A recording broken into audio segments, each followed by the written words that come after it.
할렐루야. 참여교회 성도 여러분, 그리고 전 세계에서 온라인으로 함께하고 계시는 모든 성도분들 반갑습니다. 저는 평범하게 신앙생활하고 있는 김수연 집사입니다.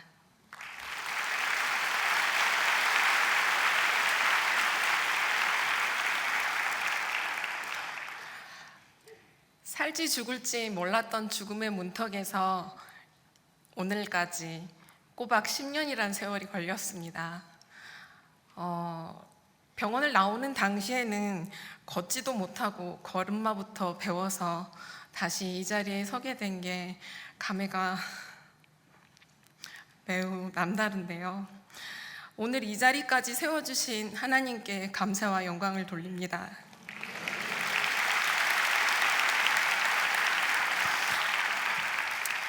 이 귀한 자리를 마련해 주신 다니엘 기도의 교육자분들과 참여교회 성도 여러분들의 진심 어린 환대에도 감사드립니다.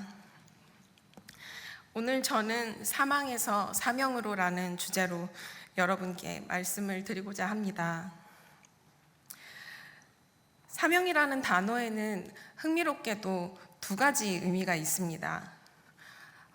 한문으로 죽을 사, 그리고 목숨명, 죽게 될 목숨이라는 뜻입니다. 그리고 부를 사, 목숨명, 맡겨진 일, 그리고 저는 하나님께 보내심 받은 생명이라는 뜻으로 이해를 하고 있는데요. 그래서 사명에서 사명으로라는 말은 이렇게 들릴 수 있습니다. 죽은 목숨에서 맡겨진 생명으로, 그리고 멸망할 운명에서 부르심의 자리로. 저는 미지근한 신앙생활을 하고 있었는데요. 죽을 운명이던 저를 손수 무너뜨리시고 다시 새 생명으로 목숨 걸고 지킬 사명을 주신 하나님의 공의와 사랑 이야기를 나누고자 합니다. 이야기를 시작하기 전에 저는 여러분에게 한번 여쭈어보고 싶습니다. 여러분은 고난 속에서 하나님이 새기신 사랑의 흔적을 본 적 있으십니까? 아니면 혹은 지금 너무 아파서 그 고난이 너무 힘들어서 그 흔적을 발견하지 못하셨나요? 저는 아주 긴 시간이 걸리도록 잠들어 있어서 그 흔적을 발견하지 못한 사람이었습니다. 저를 소개하는 강사의 이력은 좀 독특한데요. 아마 이런 한 줄이 적혀 있었을 겁니다. 전신화상 생존자라고요. 세상의 기준으로 보면 전신화상 생존자라고 작성하면 초라하고 실패한 인생의 이력처럼 보입니다. 보통 이력이라고 하면 세상에 자랑할 업적이나 성공한 그런 사연들, 그런 업적을 적는 곳이잖아요. 저는 제 이력에 자랑할 그런 이력이 없습니다. 그저 전신화상 생존자 그 한 줄뿐인데요. 하지만 지금 돌이켜보면 그 한 줄이야말로 하나님께서 저를 버려두시지 않았다는 증거였습니다. 사람들은 상처와 고난을 저의 실패로 봅니다. 하나님은 그 상처 위에 사랑의 기억이라는 이름을 새겨주셨더라고요. 그래서 저는 그 전신화상 생존자라는 그 이력이 전혀 부끄럽지 않습니다. 그건 부끄러운 제 이력이 아니라 전적인 하나님의 은혜의 증거이기 때문입니다. 저희 자랑은 제가 그 화상을 감당했기 때문이 아닙니다. 그리고 불행을 딛고 제 의지로 일어섰다는 영웅담을 늘어놓고자 함도 아닙니다. 그저 회복을 허락하신 하나님의 공의와 사랑 이야기를 하고자 합니다. 하나님은 제 인생을 불로 정결케 하셨고 그 불길 속에서 저를 다시 태어나게 하셨습니다. 저는 어머니의 서원기도로 태어났습니다. 제가 태중에 있을 때부터 의사가 유산이 이미 진행 중이니까 서둘러 수술하는 편이 낫겠습니다 라는 이야기를 들으셨다고 해요. 그러나 어머니는 병원을 옮겨 다니며 기도를 하셨다고 합니다. 하나님, 이 아이를 무사히 태어나게 해주시면 이 아이의 인생을 모두 하나님께 바치겠습니다. 그렇게 저는 하나님의 은혜로 태어났습니다. 그러나 정작 저는 그 은혜를 잊고 살았습니다. 겉으로 보기에 저는 모태신앙인이긴 하지만 그냥 교회 문화가 조금 더 익숙한 모태 교인이었습니다. 과거에 저는 하나님보다 사람의 인정을 더 사랑했습니다.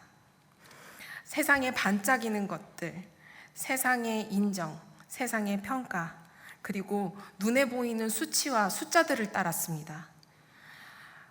분명히 하나님의 자녀로 서원돼서 태어났기 때문에 저는 하나님에게 속한 자녀임이 분명한데도 저는 제 인생이 너무 평범하다고 생각했습니다. 어찌 보면 평범 이하였던 것 같기도 합니다. 그래서 하나님이 제 인생에는 전혀 역사하지 않는다고 생각했습니다. 저는 버려졌거나 제가 실패한 인생이라고 느껴졌습니다. 어머님의 믿음으로 구원이 거저 얻어진 은혜였기 때문에 저는 그 은혜의 귀함을 깨닫지 못했습니다. 그래서 10대와 20대를 허송하며 방황하며 보냈습니다. 그러다 27살 결혼을 하면서 신혼집으로 이제 옮기게 되면서 그 근처로 취업을 했는데요. 그때 저는 하나님의 침묵에 지쳐서 성경책과 신앙서적을 모두 본가에 버려두고 떠났습니다. 그리고 하나님께 이렇게 기도했습니다. 하나님, 정말 살아계시다면 저를 찾아오세요. 너무 교만하지 않나요? 사실 그 기도는 믿음의 고백이라기보다 그냥 하나님께 하는 교만한 선언에 가까웠습니다. 저는 마음속으로 이렇게 생각했습니다. 하나님이 날 잘되게 해주시는 걸 기다리기 너무 지쳐요. 제가 저를 가장 잘 아는데, 저한테 필요한 복도 제가 가장 잘 알고 있는데 그 복대로 주시면 되는데, 아니 하나님 이거 어려우신가요? 라고 제가 생각을 했습니다. 그렇게 저는 제 인생의 주인이 아니라 제 주인이 하나님이 아니라 제가 하나님의 주인처럼 살겠다고 선언하면서 본가를 떠났습니다. 그렇게 결심한 지 2달 뒤, 그리고 상견례가 있는 바로 다음 날, 바로 제 이력에 있는 전신화상이 일어납니다. 전신 55% 심재성 3도 화상. 제 인생은 그날 완전 진짜 말 그대로 불길 속에 떨어졌습니다. 불이 제 몸을 삼켰고 제 삶은 완전히 정적 그 상태였습니다.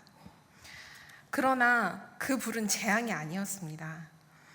하나님이 교만한 제 자아를 끝내시기 위해서 일어났던 불이었습니다. 실제로 그 불이 얼마나 뜨거웠는지, 그 불에 붙은 몸에서 어떤 소리가 났는지 여러분들께 자세히 묘사드리지는 않겠습니다. 사실 불타는 그 장렬통 그 자체도 고통스럽지만, 사실 중환자실에서 매일 드레싱과 가피 제거 수술을 하던 그 순간들에 비해서는 너무 귀여운 고통이었거든요. 헬기로 구조되고 나서 제가 처음 구조대원분께 뭐라고 질문했는지 맞춰보시는 분 있으실까요? 목숨이 경각인데 제가 이렇게 질문을 했습니다. 저 혹시 이거 흉나물까요? 저 결혼해야 되는데. 얼마나 외식이 중요하고 겉으로 드러난 모습이 중요했으면 목숨이 경각인데 흉터를 걱정했습니다. 그렇게 그 말을 하고 의식을 잃었습니다. 응급실로 도착하고 나서 응급처치를 받고 화상 전문병원으로 옮겨지는데 또 한 번의 죽음의 문턱을 넘었습니다. 전신에 화상을 입은 환자들은 이 피부가 모두 다 타서 녹아져 없어져 있는 상태이기 때문에 피부가 하는 역할이 두 가지가 있거든요. 하나는 수분을 지켜주는 것, 그리고 외부로부터 침입하는 병균을 막아주는 그 보호막이 사라진 상태이기 때문에 항생제와 그 수액들을 주렁주렁 달고 그리고서는 이송하게 되는데요. 근데 화상 전문 병원으로, 그러니까 응급실에서 이송을 하는 그 4시간 정도의 시간 동안에 수액이 단 한 방울도 들어가지 않는 의료사고가 발생을 합니다. 그래서 화상 전문 병원에 들어가게 됐을 때는 사실 혈압이 거의 잡히지 않는, 거의 죽어가는 상태로 도착했습니다.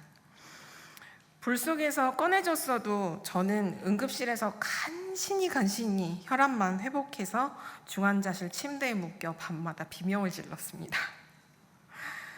의사 선생님들도 화상 환자가 얼마나 다쳤는지는 그 즉시 판단하시지 못합니다. 그러니까 얼마나 다쳤는지 일단 이 상태를 지켜보면 익은 살이나 이런 것들이 하얗게 변하면서 그거를 보고 너비와 깊이를 짐작하시거든요. 그래서 뛰어난 선생님과 첨단 의술이 있더라도 바로 환자의 그런 거를 보고 바로 치료에 들어가시지는 않습니다. 그 상황에서 제가 얼마나 다쳤는지 하나님만 아시는 순간에 저희 가족은 온전히 하나님께 기도하고 매달리는 수밖에 없었다고 합니다. 아까 말씀드린 대로 화상 중에 가장 고통스러운 순간을 꼽으라면 저는 단연 가피 제거술을 꼽는데요. 이거는 불에 하얗게 익은 살을 도려내듯이 긁어내고 기증된 피부로 덮어놓는 수시술인데요. 타인의 피부, 기증 피부를 덮어놓으면 수분 증발을 막을 수 있어서 일단 덮어놓습니다. 그리고 그 피부는 제 피부가 아닌 거기 때문에 몸에 붙지는 않고 썩을 수 있기 때문에 다시 긁어냅니다. 그리고 다시 새 피부로 덮고 그 피부가 더 엉겨붙기 전에 또 썩기 전에 다시 걷어냅니다. 그 수술이 하루나 이틀 간격으로 진행되는데요. 제가 백혈구 수치가 너무 또 떨어지는 바람에 진통제나 마취제를 쓸 수 없어서 그냥 진행되던 때도 있었습니다. 그럴 때면 저는 의미 없는 타이레놀 성분의 주사 딱 한 대만 맞고 그리고 맨정신에 가피 제거 수술을 견뎌야 했습니다. 하나님께서는 고통의 감소를 위해 제게 진통제나 마취제 하나 허락하시지 않으셨습니다. 그때 하나님이 참 원망스럽더라고요. 근데 알고 있는 겁니다. 지금 이 상황에서 나를 구원하실 분은 하나님밖에 없었다는 걸 알고 있었던 것이죠. 특별히 기억나는 것은 드레싱이 얼마나 두려웠던지 드레싱이 시작되는 그 아침이 오기 전 새벽에 간호사 선생님들께 턱을 덜덜덜 떨면서 부탁드렸습니다. 제발 저를 쓰레기통에 버려주세요. 가족들 모르게 비닐에 담아 조용히 버려주세요. 제발 부탁드립니다. 고통을 하루도 견뎌낼 수 있는 자신이 없었습니다. 그냥 새벽마다 고통에 잠들 수 없어 흐느끼며 울부짖었습니다. 하나님, 제발 저 좀 살려주세요. 아니면 차라리 그냥 제발 죽여주세요. 라고 기도했습니다. 그때 제 마음 깊은 곳에서 하나님의 첫 음성이 들려왔습니다. 교만하지 말라. 여러분, 차라리 죽는 게 낫겠다고 제가 절박하게 부르짖었는데 하나님이 너무 야박하게 교만하지 말라고 말씀하신 것 같지 않나요? 저는 진짜 하나님의 음성을 들으면 하나님의 음성이다 할 줄 알았는데 사실 저는 그때 울분이 터졌습니다. 아니 하나님, 위로가 아니라 이런 꾸짖음을 하시다니요 라고 대들었습니다. 하지만 시간이 지나고 성경을 가까이 하면서 교만하지 말라는 하나님의 음성을 깊게 깨닫게 되었습니다. 그 첫 음성은 심판이 아니라 하나님을 떠나서 사망으로 굴러 떨어지던 저를 가까스로 붙잡으셨던 첫 심폐소생술이었습니다. 스스로 하나님을 자처하며 살던 제 곁에 그토록 서슬퍼렇게 하나님이 살아계셨습니다. 그런데도 저는 하나님이 어디 계신 줄을 몰라서 제가 알아서 할 테니까 그냥 제가 하자는 대로 따라오시라, 그렇게 성령님을 근심시키며 살았습니다. 이제 생각해보면 잘 살게 해달랬다가 살려달랬다가 죽여달랬다가 하는 저를 보시며 하나님은 이렇게 말씀하셨던 것 같습니다. 살고 죽는 것은 너의 소관이 아니야. 너의 그 교만으로부터 돌이켜라.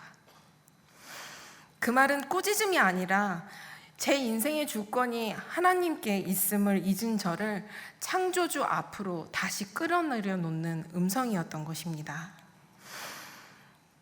저는 그분의 섭리 안에 있으면서도 제가 주인인 것처럼 살았습니다.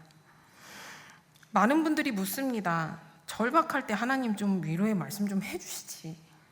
그렇게 힘들었는데 좀 왜 그렇게 냉정하게 말씀하셨대? 라고 말씀하시더라고요. 하지만 저는 압니다. 하나님은 저를 책망하신 것이 아닙니다. 왜냐하면 제가 그분의 자녀라는 사실을 잊지 않으셨기 때문에 응답하신 것이기 때문입니다. 하나님이 저를 잊지 않으셨기 때문에 그 꾸짖음 속에서도 사랑이 있었습니다. 저는 버려진 존재가 아니었습니다. 그리고 실패한 인생도 아니었습니다. 한 번도 떠난 적 없는 하나님께서 비명에 가까운 자녀의 기도에 그저 응답하셨을 뿐입니다. 하나님은 또 이어서 말씀하셨습니다. 너는 네 눈으로 네 얼굴을 볼 수 있어? 직접 볼 수 있니? 그 순간 저는 내지르던 비명도 온몸을 비틀던 움직임도 멈춘 채 가만히 생각해 봤습니다. 여러분 한번 생각해 보십시오. 우리가 인생을 살면서 단 한 번이라도 나의 눈으로 나의 모습을 본 적 있으십니까? 계시지 않겠죠. 저는 무너져 울었습니다. 맞아요, 하나님. 저는 형편없는 죄인입니다.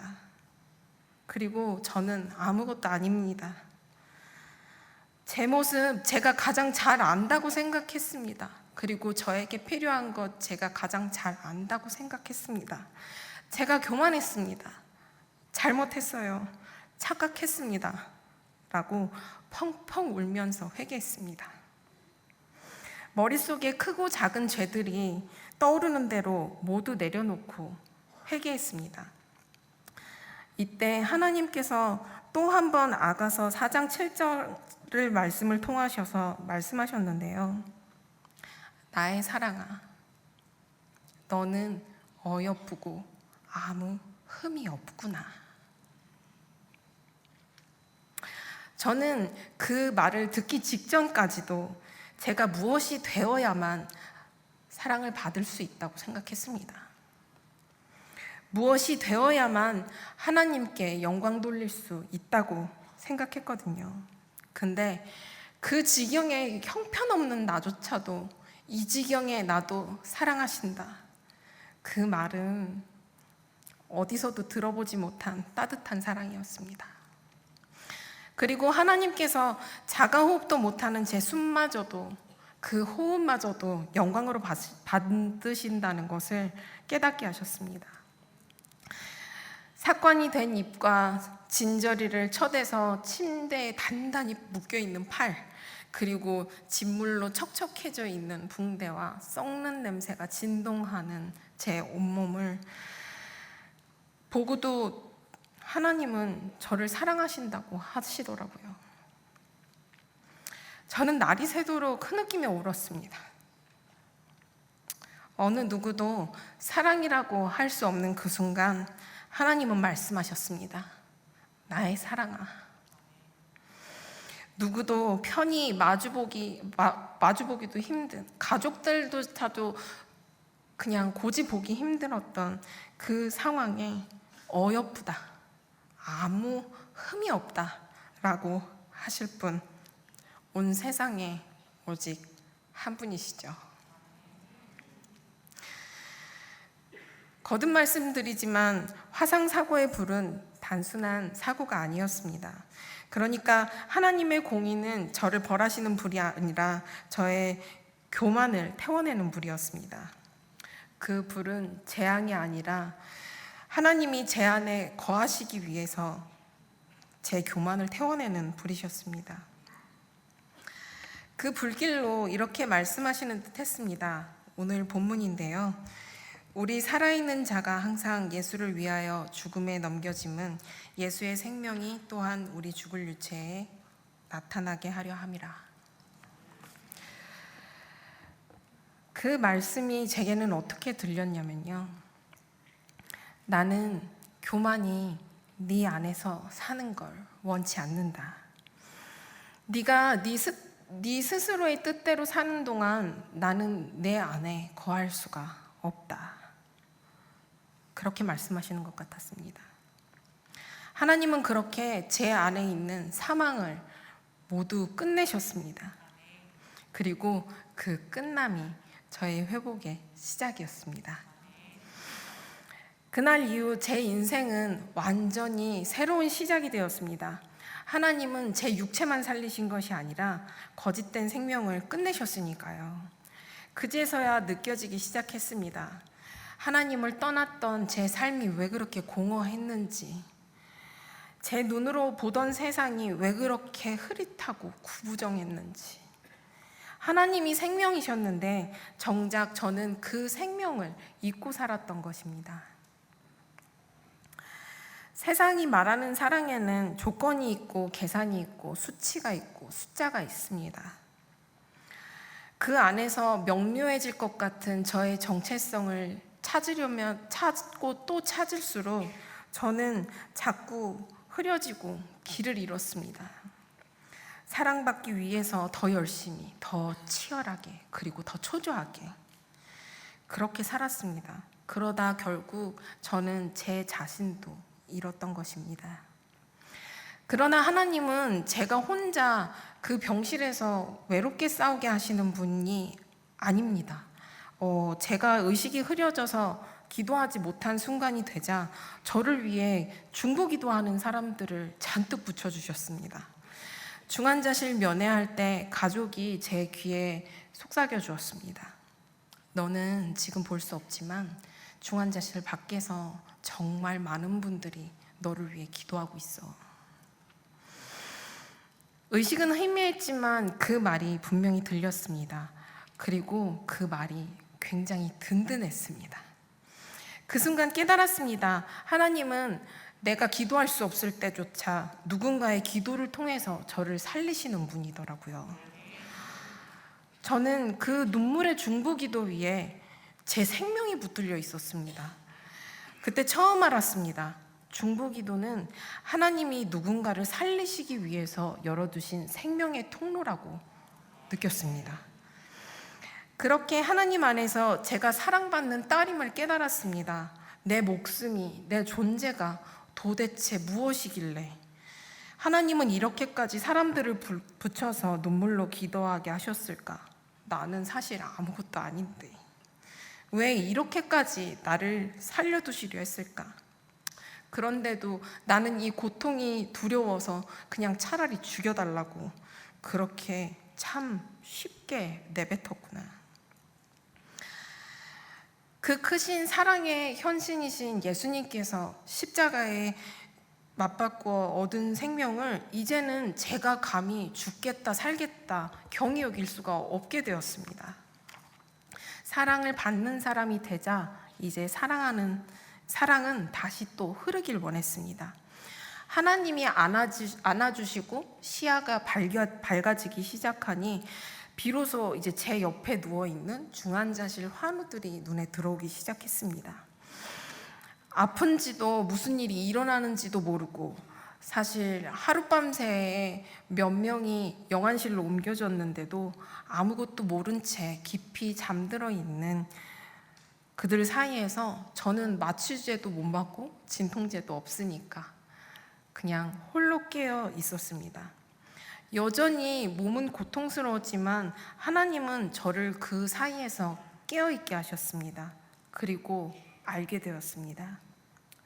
하나님이 그곳에서 저를 홀로 깨어있게 하신 이유는 제가 고통으로 흐느끼는 이 밤에도 같은 중환자실에 있는 누군가의 평안을 빌어주는 기도를 하기를 원하셨던 것 같습니다.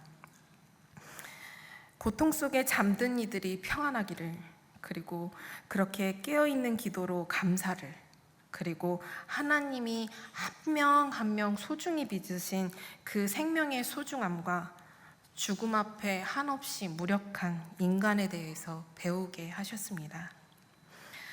중환자실을 나온 뒤에 회복도 그렇게 고요하지만은 않았습니다. 중환자실이 인큐베이터 같았다면 병실을 벗어나고 나서부터는 걸음마부터 다시 시작해야 했어야 했습니다. 중환자실 생활이 길면 다리나 신체에 있는 근육들이 전부 다 빠져서 제대로 걷지 못하기 때문입니다. 온몸에 이식한 피부가 조금만 습도만 낮으면 돌아 누울 때마다 도로 터졌습니다. 끝없는 피부 이식과 재건 수술, 그리고 드레싱, 그리고 다시 재활. 수술한 여린살이 터지더라도 구축된 손과 관절을 펴야 되기 때문에 재활과 작업 치료를 멈출 수는 없었습니다. 그러다가 늘 말썽이던 그 백혈구 수치가 떨어져서 예정된 수술이 중단되고 미뤄지기를 반복했고요. 재활을 위해서 먹는 진통제가 있는데 그 진통제가 백혈구 수치 때문에 먹을 수 없게 되어서 저는 말기 암 환자들에게 처방되는 마약성 진통제 펜타닐을 듀로제식 펜타닐을 붙일 수밖에 없었던 시간들도 있었습니다. 그리고 분신 자살이 아니라 업무 중 사고였다는 것을 증명하기 위한 5년간 이어졌던 지리멸렬한 산재 소송이 또 기다리고 있었습니다.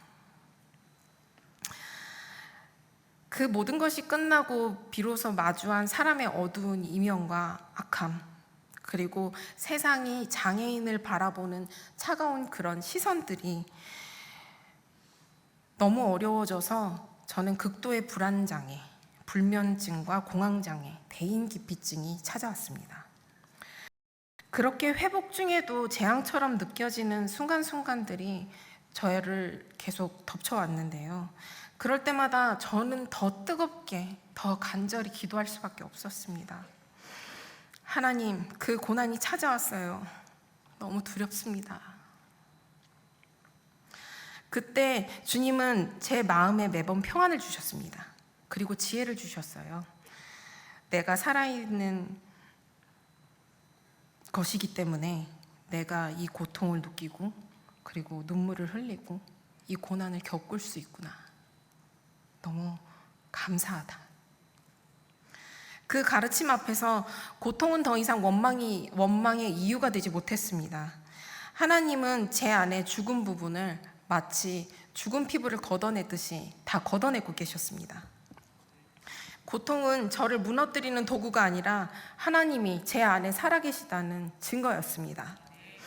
심장이 뛸 때마다 옥신거리고 몸이 찢기는 느낌이 들었습니다. 그러나 하나님께 더 뜨겁게, 더 간절히, 더 가까이 나아가는 기도의 이유가 되었을 뿐입니다. 저는 깨달았습니다. 회복은 고통이 끝나는 순간이 아니라 고통이 하나님의 손길로 느껴지는 순간부터 시작된다는 것을요. 이렇듯 하나님의 회복은 제 인생에 손상이 된 어떤 한 부분을 원상복구시키는 회복이 아니셨습니다.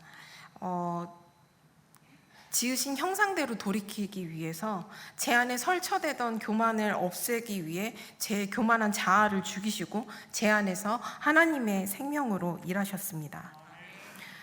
사고 이후에 지금까지 10년을 사실 마음 편히 보내지 못했습니다. 그때마다 하나님은 광야의 가장 가까운 자리에서 제게 말씀하셨습니다. 어느 날 로마서 8장 28절 말씀이 제게 이렇게 들렸습니다. 네가 지나온 고통은 우연이 아니야. 그 모든 것은 합력하여 선을 이루는 나의 손에 있다. 내게 보내어진 모든 상황과 사람이 내게는 선물이야. 그 말씀 앞에 깨달았습니다. 우리가 겪는 고통의 목적은 징계가 아니라 성숙을 위한 훈련이었습니다. 공의의 하나님은 냉정한 재판장이 아니라 죄에서 돌이켜 자녀가 품 안에 안기길 바라는 애통해 하시는 아버지였습니다. 하나님의 공의는 불이 아니라 사랑을 배우게 하시는 하나님의 뜨거운 방법이었습니다. 그래서 하나님께서는 제 온몸에 있는 흉터를 지우지 않으셨습니다. 오히려 사랑의 흔적을 새기셨다고 생각합니다. 가끔 또 물어보십니다. 하나님을 만났으면 하나님이 못할 게 없는데 왜 애기 엄마는 온몸에 흉터가 여전히 있는 거야? 왜 그게 아직도 남아있어? 이렇게 기도를 안 해봤어? 이렇게 말씀하시는데요. 저는 믿고 있었습니다. 보여지는 이 약함을 하나님께서 언젠가 쓰시려나 보다. 그리고 그게 지금 이 순간인 것 같습니다.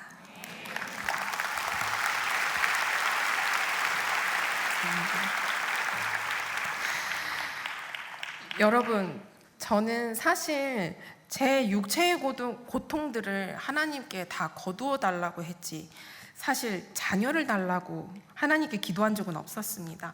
그냥 그저 저를 건강하게 해달라고만 기도드렸어요. 그리고 저는 여전히 CRPS라는 만성 통증 장애라고 해서 그냥 바람만 불어도 살이 찢어지는 것 같은, 온몸에 유리가 다 박혀 있는 것 같은 통증이 있었거든요. 그래서 아이를 기를 수 있는 몸 상태가 도저히 아니었습니다. 긴 산재 소송 때문에 정신적으로, 심적으로 탈진이 온 상태였고요. 그리고 하루하루 요원해지는 건강함을 그리워하면서 제 미래의 소망도 하루하루 사라지고 있었습니다. 속으로 하나님께 여쭈었습니다. 하나님, 이 상황에서 아이를 낳는 것이 저의 모성일까요? 아니면 제 이기심이나 욕심일까요? 그러나 삶의 이유는 제 뜻이 아니라 하나님의 뜻에 있다는 믿음을 놓지는 않았습니다. 의학적으로 설명이 굉장히 어려운 상황이었지만 하나님은 먼저 생명을 보내주셨습니다. 뱃속의 환경과 제 몸의 형편과 모든 것은 열악했지만 그 생명을 넉넉히 품을 수 있도록 은혜를 주셨습니다. 사실 전신화상 때문에 제 몸의 상체 피부는 전부 다 이식 피부이기 때문에 신축성이 전혀 없습니다. 아기가 자라면서 앞으로 배가 나오고 피부를 늘리면서 커지기 어려우니까 제 장기를 밀면서 아기가 컸습니다. 태동이 있을 때마다 구토를 했고 CRPS 약을 먹을 수 없으니 그 고통으로 어금니 조각이 다 떨어져 나가는 고통이 찾아와도 약을 먹을 수가 없었습니다. 그런데도 하나님은 저를 붙드셨습니다. 그리고 다시 또 기도하게 하셨습니다. 하나님이 준비해 주신 생명이라고 믿었기 때문에 의사 선생님들은 약을 먹기 위해서라도 일찍 꺼내어서 키우는 건 어떠냐 이렇게 물어보셨었는데요. 저는 그렇게 39주 동안 단 한 번도 포기하지 않고 버텼습니다.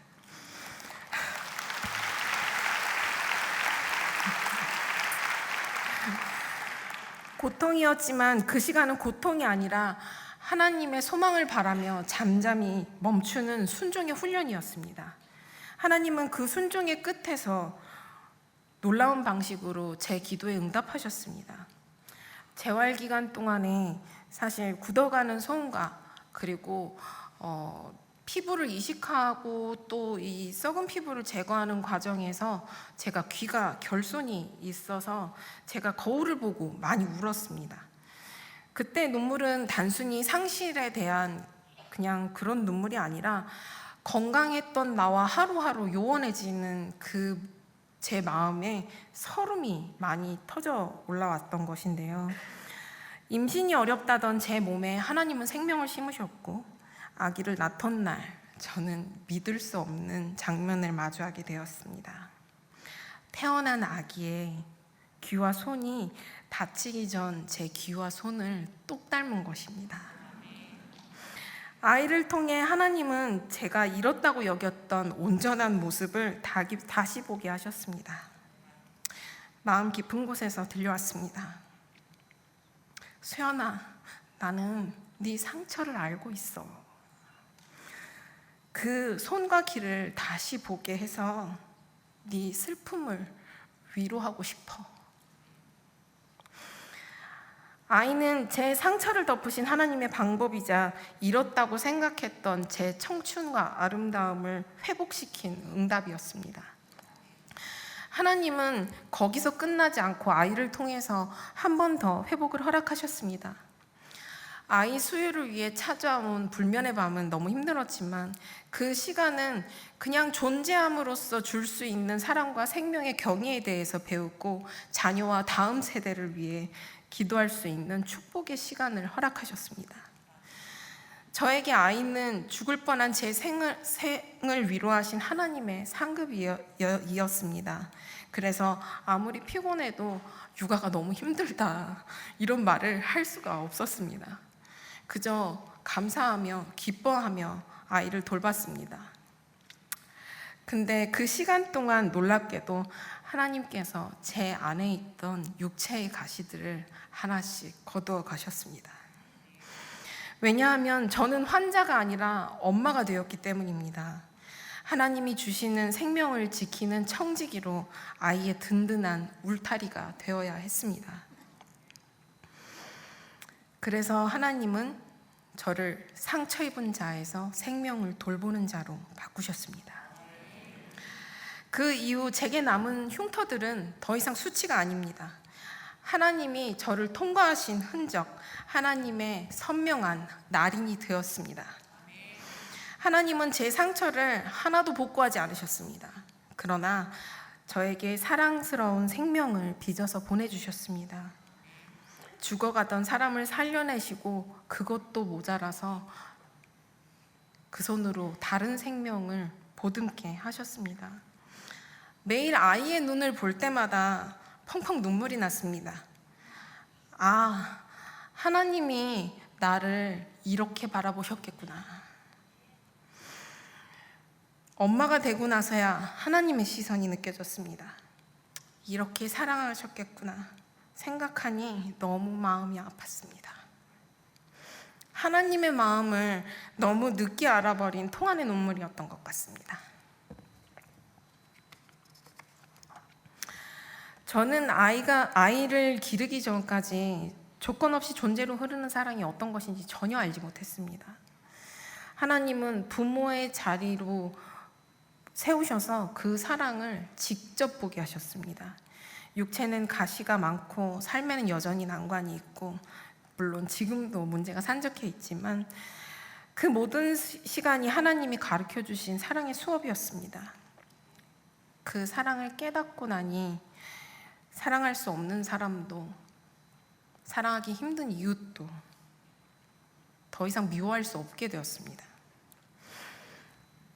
그들도 하나님이 너무나도 사랑하시는 존재라는 걸 아이를 통해 깨닫게 하셨기 때문입니다.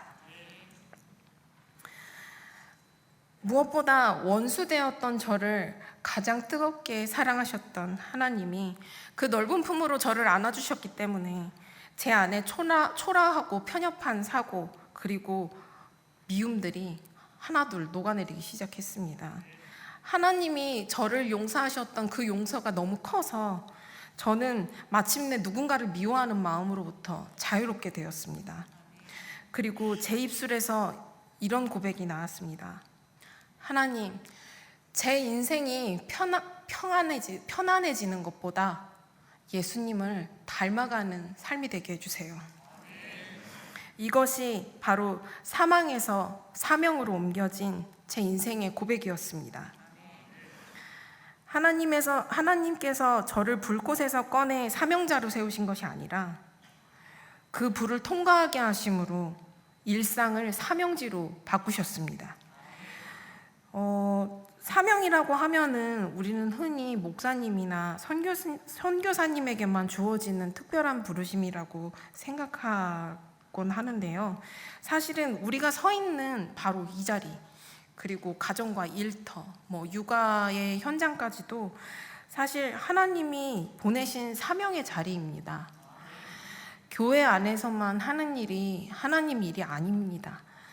우리가 말씀대로 살아내는 매 순간 그곳이 하나님이 나라가 세워지는 자리입니다. 하나님이 원하시는 것은 엄청난 업적이나 명성이 따르는 자리가 아니었습니다.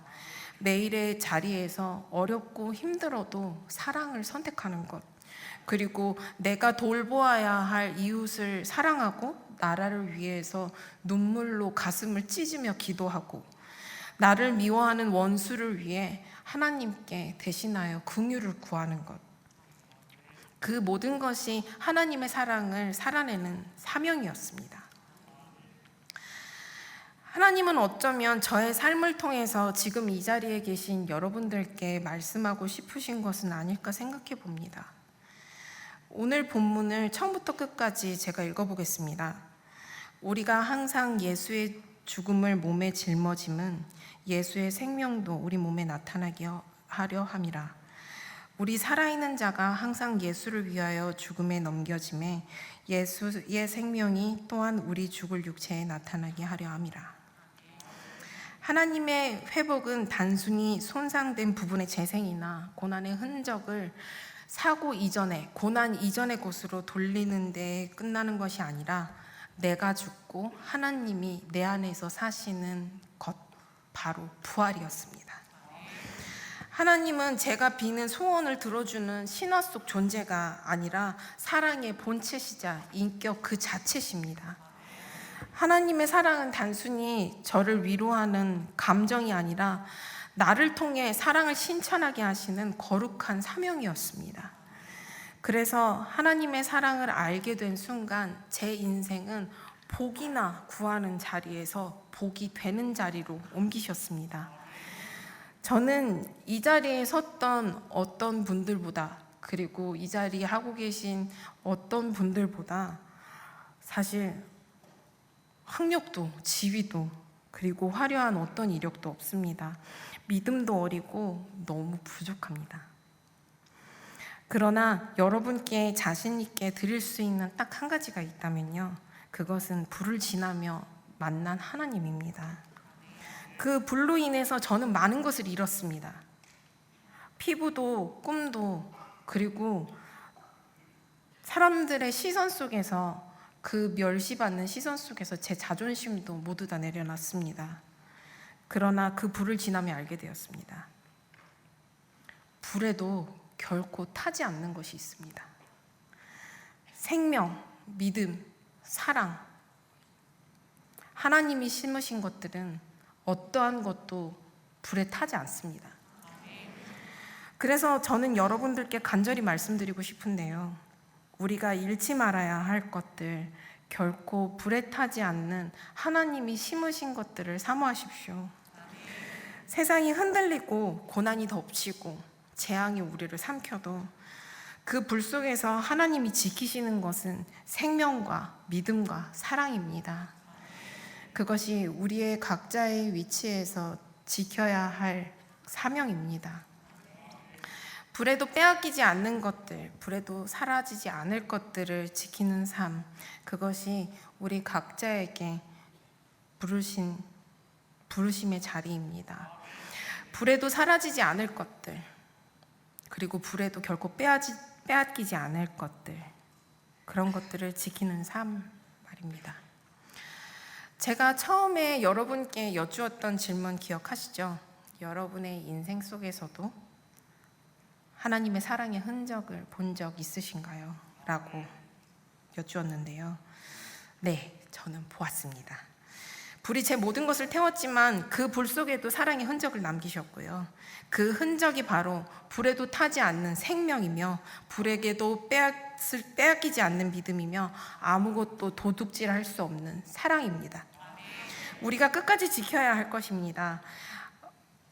우리가 받은 하나님의 사랑의 흔적을 지키는 것, 그 고난을 하나님의 손길임을 인정하고 감사하는 것, 그리고 내가 받은 사랑을 이웃에게 흘려보내는 것, 그것이 우리의 사명이자 우리가 살아가는 이유입니다. 저는 이제 불이 전혀 두렵지 않습니다. 그 불 속에서 하나님을 만났기 때문입니다. 저를 삼키는 불이 다시 찾아온다고 해도, 그리고 그 불이 100번 찾아와서 가피재벌 수술을 수십 번 수천 번 하게 되더라도 저는 하나님과의 동행을 결코 포기하지 않을 것입니다. 왜냐하면 하나님께서는 그 불 속에서조차 제 영혼을 지키셨고, 제가 그 불 속에서 불보다 더 뜨거운 하나님의 사랑을 마주한 곳이 바로 고난이었습니다. 여러분의 인생에도 절망의 도가니를 지나서 기어이 새노래 주시기를 소망합니다. 죽음 같던 날들이 사명을 깨닫는 흔적으로 남게 되시길 바랍니다. 그리고 눈물의 골짜기가 소망의 언덕이 되게 하시고, 그리고 눈물로 드린 모든 기도의 시간들이 하나님은 살아계시는구나 하는 고백의 찬양이 되기를 바랍니다. 지금도 여러분의 모든 삶의 자리에서 지금도 쉬지 않고 일하시는 하나님께 이 모든 영광을 올려드립니다. 감사합니다.